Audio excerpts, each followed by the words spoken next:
Just give you an idea of the context. North Belfast is quite a small area, around 3 square miles, with a highest concentration of interfaces between what were opposing communities very much in conflict.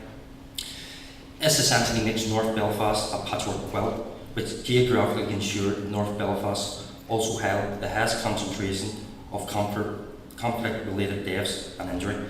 North Belfast also has some of the highest scoring wards on the deprivation index and is subject to multiple levels of deprivation. Just to give you an idea, because you don't know North Belfast very well, some years, but it actually stretches from Tigers Bay right down to White City, and Loughview would include that whole area. It's strategically placed as well, right beside the loch, hence the name. Within that area, 64.5% had no qualifications whatsoever, which is an absolute astonishing figure. Only 5.4% had a degree level or higher qualification. This is in contrast to the Belfast average of 19.2 and Northern Ireland 15.8. 32.5% of people had a limited long-term illness, health problem or disability. 19% of households were lone parent pensioner households. 43% were economically active and 55.7% economically inactive. In a recent survey that we actually conducted ourselves, 67% of people were addicted to prescription drugs. It has also been a place where weak community infrastructure was at a premium, with little or no capacity, participation or local empowerment within this area. What capacity there was effectively operated in a disconnected manner, with no holistic vision or approach to what were issues shared across the whole lower North Belfast area. LCAP, LCAP as we call it, intended to build this capacity, empowering people through an inclusive model of action, providing local people with the opportunity to be empowered as agents of change. Essentially to regenerate and rejuvenate the lower North Belfast area through volunteering and quality service provision. Because one thing that particularly annoyed us was when you speak of volunteering, when other people speak of volunteering, they think of amateurist provision. That hasn't been the case, and I do not think that is the case. Indeed, within Loughview, there's been quality service provision. So they're the things we're going to speak of. Essentially, the partnership and the volunteer development subgroup had a blank page to begin with, so that is to represent that. Yes, we had clearly defined programmes and outcomes, yet no clear methodology or structures in terms of delivery, so a blank page was the starting point. One thing was clear: the volunteer development component of LCAP would be needed to provide the driving mechanism for delivery and change, as volunteers would be the key to this delivery. We essentially set up a subgroup dedicated to with the ethos of volunteer development. We had 28 member groups around the LCAP table, 7 members regular attending the volunteer development subgroup, yet we had no paid posts directly attributed to Loughview. Everybody was there on a voluntary capacity. So it was important to acknowledge the volunteer ethos as the bedrock of LCAP. Some of us are employed outside that project, but that project has nobody employed, but it has very, very small overheads. That was the first recognition that we were all volunteers and that volunteers were important. Being volunteers ourselves, we not only understood but had experienced the previous lack of appreciation from volunteers in the lower North Belfast area. Yet not just a lack of appreciation, this also resulted in demotivation and disempowerment of people. We also recognised the excessive demands placed on volunteers in terms of personal health, the time commitments involved in that, which so few people are doing and so many people actually depend on.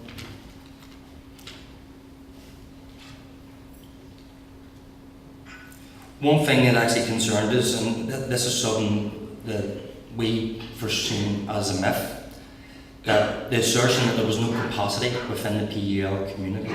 PUL is what the terminology for is Protestant Unionist Loyalists, which we'll take in the area that we are working within. An excuse we believed was used in the past as cover for poor delivery, and it certainly was no epiphany on our part that the capacity has always been within this area, but it was never availed of, harnessed, or built upon.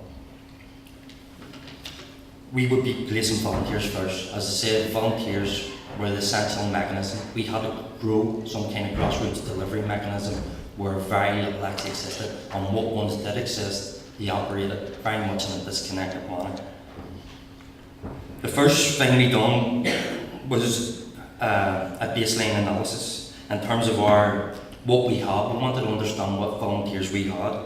We trawled our extensive list of member groups to create a volunteer database as a starting point, and this resulted in a baseline delivery mechanism of 91 volunteers from the 7 areas within our geographical remit. We did sort of devise a developmental model, and it was envisaged as a way, with appreciation and motivation being the axle that would drive this development, and the spokes being recruitment, networking, and most importantly training, which we divided into outreach, audit, and delivery. Training built the capacity among volunteers to improve service delivery. Recruitment would lessen excessive demands placed on volunteers by internally growing the delivery mechanism, and networking would create improved cohesion between volunteers groups within the entire area.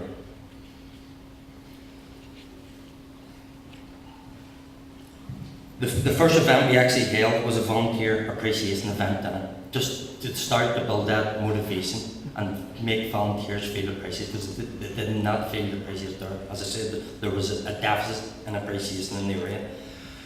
So we held an event dinner in the Loughview Hotel. 2 tickets were given to existing volunteers, one for themselves and one for a guest they bring along interest in volunteering. So we almost had a captive audience for that event. There was a motivational speech given by Jerry Finola, which managed to provide a backdrop of inspiration and altruism that would best highlight our ethos. Exceptional volunteer awards were presented by Tim Lustig of the North Belfast Community Action Unit. These were a small trophy with LCAP Exceptional Volunteer engraved on them. Indeed, this element turned out to be a very emotional one tonight. There was also training and course outreach from VSB and FASA on the night, which very much we were very thankful of. A lot of people took up that opportunity, and that was a chance right to start in the capacity building as well. So it wasn't simply about appreciation. That was the beginning of capacity. We also distributed a survey around participants that formed the basis of our training audit, which had an extensive list of courses the participants could not only take, but could rate in terms of need and importance, what the volunteers themselves thought the training was that they needed. Much networking was undertaken the night between the volunteers and groups that helped provide a cohesive atmosphere between what were previously disconnected. Many felt this should be an annual event on the LCP calendar. Just in terms of that night, this is some of the pictures taken at that event we just highlighted. While all those pictures tell a story, the actual middle picture that came up the first guy, I think is important was to share his personal story to give an idea of these. This was a volunteer called Tim, who's been volunteering in the North Belfast area for 15 years. Travels all the way from Finicky to do so, and is currently volunteering in Fort William Youth Club. Tim has never before felt a sense of appreciation. He hasn't shut up since it, but he has felt overwhelmed by that. However, although I've highlighted an aspect of Tim's personal story, it is by no means exclusive to Tim. Many other volunteers, whether they received the award or not, were overwhelmed by this appreciation and felt a renewed sense of motivation and purpose for volunteering. In terms of the outcome of that actual event, 180 existing or potential volunteers turned out for this event, which went some way to exposing the myth that there was no capacity within the area. 25 new volunteers were recruited on the night and placed in the existing volunteer baseline.